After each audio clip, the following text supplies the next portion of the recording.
Hello, welcome to my channel, or welcome back if you've been here before. Today I want to talk about A Deadly Education by Naomi Novik, which is a super new fantasy. It was published in 2020. And I read this as part of the Goodreads Fantasy Challenge that I set myself for 2021, where I want to read the 10 finalists for the Goodreads Fantasy Award from 2020. And as a lifelong fantasy reader, I did this because I don't do that good of a job of keeping up with modern fantasy, and so I wanted to sort of try to catch up on like what the kids are doing these days with fantasy. So that's why I sort of set myself this challenge. And I read this book from the library, and I had to return it because it's a very popular book, so that's why I'm showing a picture of the cover instead of the book itself. But yeah, I loved this book, and it had some things that are aspects that wouldn't have guaranteed that I would have loved it. So, for example, it's all written in the first person. It's the narration of a teenager, and that's the other thing, is YA can be pretty hit or miss now that I'm not a YA myself. And so this, yeah, like it's a good YA book. It's definitely older YA. The characters sort of go through a lot and are faced with a lot. But yeah, read great as an adult. There were like a few times where I'd be like getting sort of sick of the first person aspect of the narration, but could not put it down, so went okay. And the basic premise of this book is that we are in a magical school for young witches and wizards in Britain. Sounds familiar, but everything is like dark and twisty, which I really love. And so in the world that is set up, young witches and wizards are like very tasty prey for a whole host of monsters called Maleficaria. And as witches and wizards grow up, they sort of become strong enough that they don't really, they're not really under constant threat. You know, it's sort of a picking off the weak thing. And so it's something like 50% or something of like magical kids die from these Maleficaria. And so a while ago, a bunch of witches and wizards got together and created a magical school called the Scholomance that basically like locks the kids away so that they're totally out of reach of the Maleficaria. And they're trained in that school, like how to defend themselves and how to be sort of capable magic users. And one key thing about this school is, they really just had to like lock the kids away. And so there's only sort of one external entry exit point. And so every year the Maleficaria are kind of like trying to get in and like gathered around that entry exit point. And the graduating seniors essentially have to fight their way out. And a lot of them die. But it's a lot fewer than if the school didn't exist in the first place. So the whole setup of the world is like very grim. And then the main character, her name's Galadriel. She was raised by a hippie mom in a commune. She goes by Elle. Is an awesome main character. She's just like, she's smart, she's empathetic, she's just got it together. And the cool thing about her is that she is sort of destined to be evil, but doesn't want to be. So another key thing about all the magic in this world is that most people have very strong affinities for different types of magic or different types of spells and tasks and things like that. And so Elle's natural affinity is for massive death and destruction. And so sort of a humorous line underlying the whole book is that since the kids are just like totally locked away, there are actually no adults in the school, and the school itself sort of trains them and provides academic materials suitable to where they are in their learning. And so every time Elle like needs a new spell, the school will give her something. You know, it's like at one point I think she wants like a little bit of fire or something, and the school is like, okay, here's a spell for like demon fire that will kill like thousands of people, and she's like, I just need to light my room. I might be getting the example wrong, but it's like things like that. And so she essentially has to do a lot of extra work because she's constantly taking these death and destruction spells, trying to like break them down into smaller components that are actually useful, that she can use to be just like a normal person and not do the death and destruction. So I'm hoping that in future books we get her actually using some of the death and destruction spells for good, like taking out massive amounts of Maleficaria or something. But anyway, so she's got sort of that that interesting piece going on. Um, and for a YA novel, this has pretty good friendships. It's got a pretty good sort of romantic interest that is like super age appropriate, and yeah, it's good. So I really liked all of those aspects. And yeah, this book was like stressful and dramatic and interesting and fun, and I really didn't want to put it down when I was reading it, which helped because I had it on hold. So I had like 3 days to read it by the time I got to it, and then it really needed to go back to the library. So oops. Um, so yeah, that's sort of the book. Then yeah, okay. I guess I'll actually say one other thing that I like that it did well was sort of critiquing equity issues around class and economics. And so one sort of key part about this world is that there are lots of enclaves of magic users around the world that are sort of able to band together and essentially make like their own safety zone that all of sort of their people that belong to the enclave can be inside. And so these are sort of like highly resourced holdouts. But a lot of magic users aren't part of the enclaves. And so that is sort of the angle of privilege that is interrogated in this book. And so Elle, for example, her mother didn't want to become part of an enclave, and so was sort of a solo witch, like I said, living in a hippie commune in the countryside, who Elle was raised by with very little contact with other magic users. But all of any kid with sort of magical potential, like developing during puberty, is sort of sucked into this school at a certain age. And so it's throwing together all of these kids from the wealthy enclaves with all of these kids who are not part of enclaves. And the enclaves have, it's sort of like the Ivy League version, right? Like they've got massive amounts of like resources and institutional knowledge behind them. Older enclave kids, as they're leaving the school, are like leaving their hard-won resources and things for newer enclave kids coming in, and that accumulates over time, etc. And that really drives a big part of the novel, because essentially what it comes down to is that these enclave witches and wizards set up this death trap school to protect their own kids. And originally it was just enclave kids that were being sucked into this school, and then they opened it up to everyone else, which sounds good, except that, remember, there's still a death rate in the school. And so within the school, with all of the enclave kids bonding together and helping each other out and like using their resources, but keeping it exclusively to them, the non-enclave kids essentially become fodder for the Maleficaria. And so more enclave kids are surviving. So it's a very inequitable situation. And so Elle, as a very powerful witch from a non-enclave background, is sort of constantly interrogating and calling this out over the course of the book. And part of the final reckoning at the end of the book is a reckoning with this inequity that's set up in the school. So I really liked that aspect. Now, transitioning to a problematic part of the book. So I actually struggled with whether to read this book or not, despite it being part of my challenge, because this book has gotten a lot of very correct criticism for some racist aspects. And so I read a lot about it before deciding to read this book, and I'm going to link below to a blog post by a Malaysian book blogger. I think they're from Malaysia, but I think don't live in Malaysia right now. But that sort of summarizes and interrogates a lot of the main points that are part of that conversation in a way that I found sort of very compelling and helpful as sort of a final wrap up.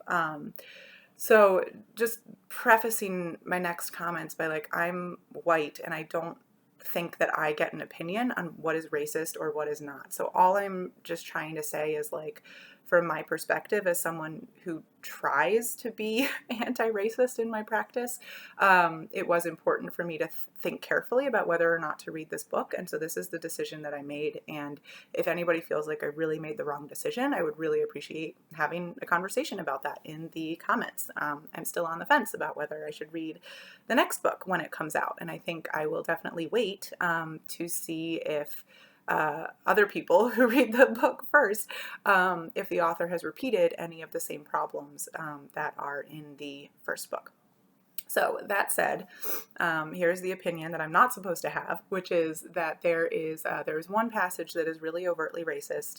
It refers to a particular hairstyle and describes sort of the particular ways that in the context of this very dangerous school environment, that hairstyle sort of adds an extra level of danger. But the way that the danger arises is sort of inextricable from ideas about cleanliness and hygiene in a way that's very racist.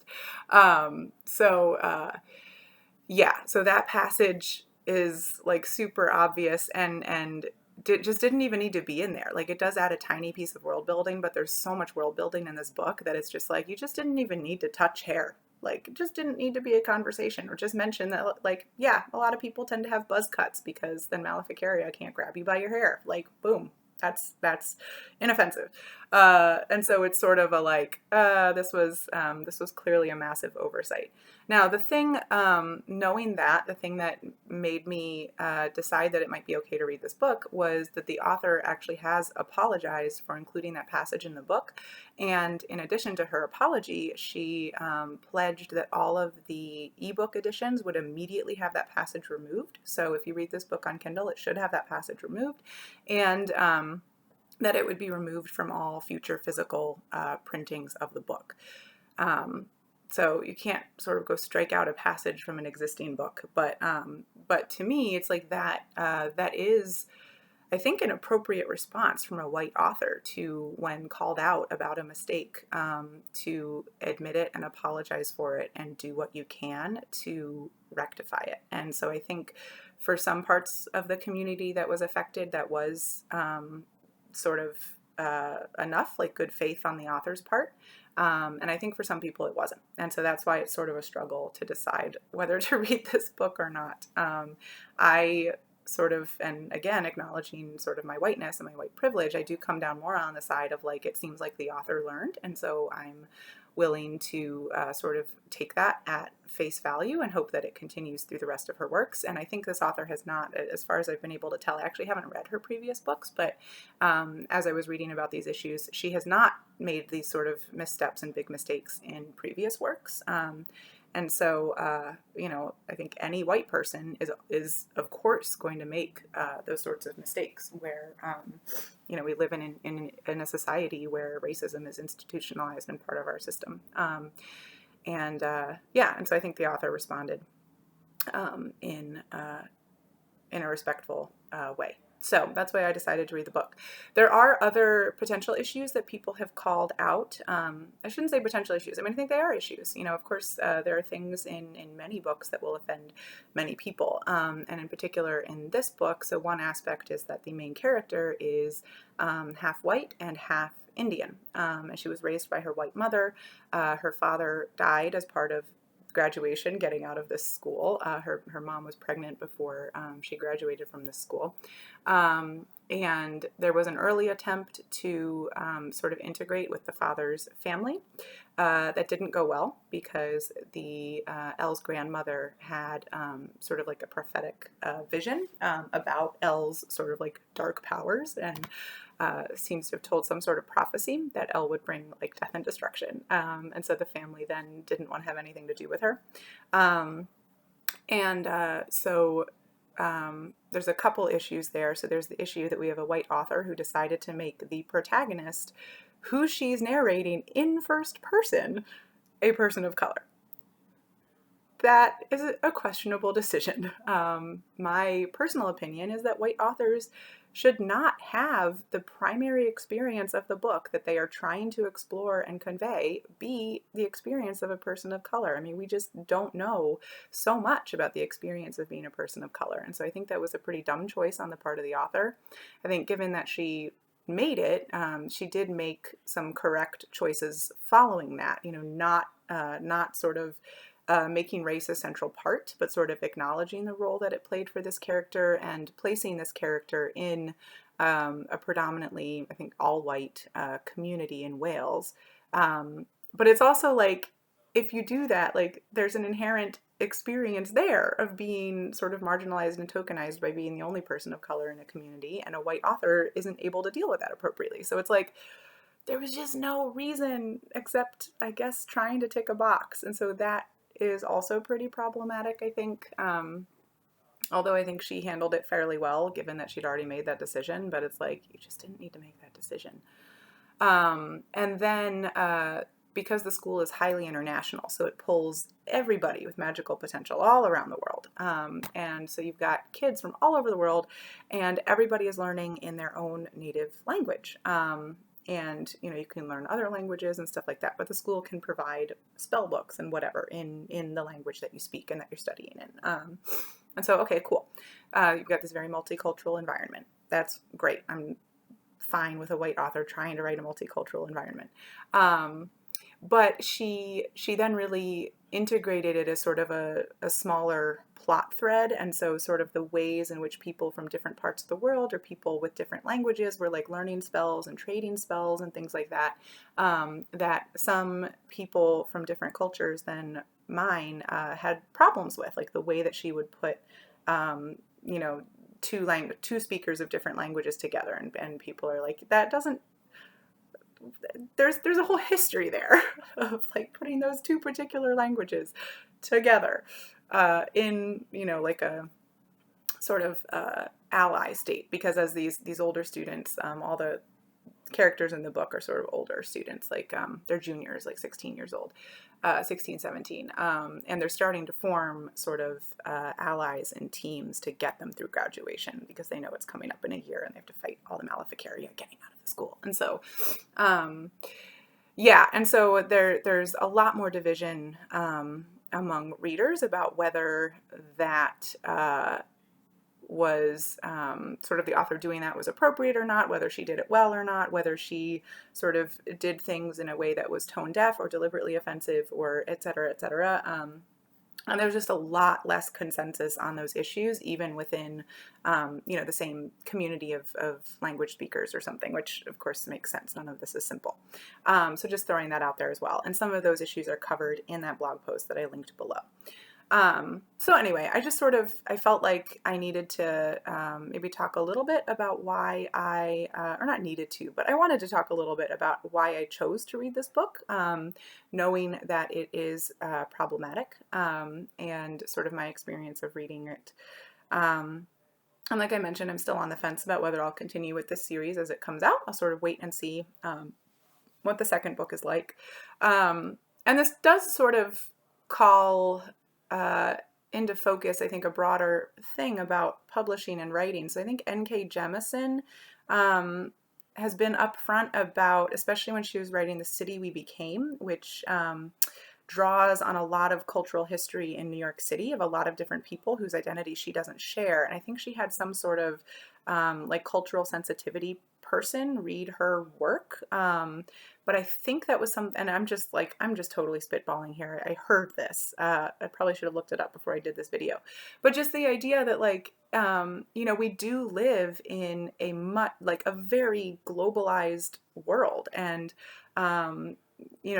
there are some people in the US, I guess, that just interact with white people and everything. But for a lot of us, it's like we live in urban areas. Like we have friends from different cultures who speak different languages. And so writing books that have diverse perspectives is a reflection of the world that a lot of us live in. And so there's nothing wrong with that.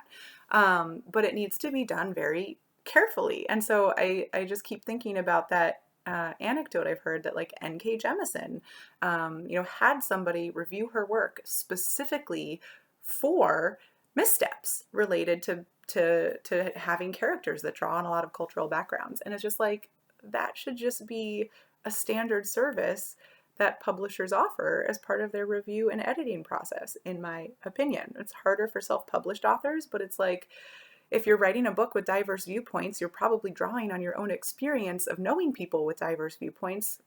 Have your friends read your book and, give them a gift for it or something. So yeah, I'm obviously not a publisher or a writer, so I don't really know what I'm talking about. But as a reader, it's like that would improve my reading experience if books that especially are written by white authors, but really written by anybody who is drawing from experiences that they don't personally have. yeah, just getting that extra set of eyes looking specifically for sort of any issues that are overlooked or are tone deaf or not thought through all the way. I think would just really improve everything for everybody. So yeah, maybe I'll end with that. I expressed some opinions. If you have opinions about all of this stuff, please share them in the comments below. I would love to keep having a conversation about this. I think as with most areas of my life, personal and professional, sort of diversifying respectfully and well is for everybody. I mean, I think that's the biggest piece of work we need to do in the 21st century. Every aspect of our lives will improve if we do it. So anyway, I'll end there. Thank you for watching, and look forward to comments down below, and I'll see you on the next video. Thanks. Bye.